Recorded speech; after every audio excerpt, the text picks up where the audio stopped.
Ngayong araw nga po pala mga Marikoy, birthday po ni tatay, kaya iluluto ko po yung tradisyon nila dito, yung miswa sweet soup with egg po.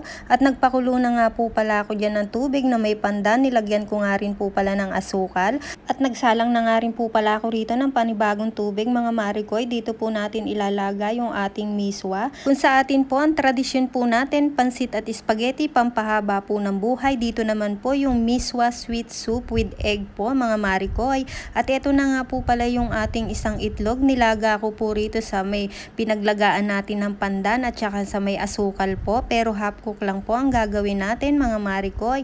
At nang natapos ko nga po palang lutuin yung ating miswa dyan mga Marikoy, nakahanda na rin po yung ating breakfast para kay tatay. At syempre kukuhanan ko po muna ng BP si tatay.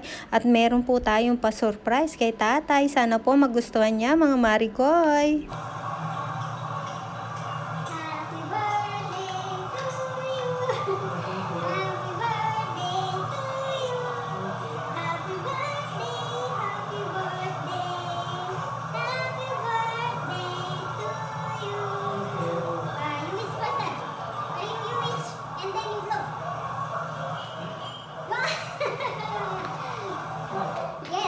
At ayun na nga po yung surprise ni Inday para kay tatay. Sana po nagustuhan nyo po ang video ko for today. Please follow po. Maraming salamat. God bless everyone.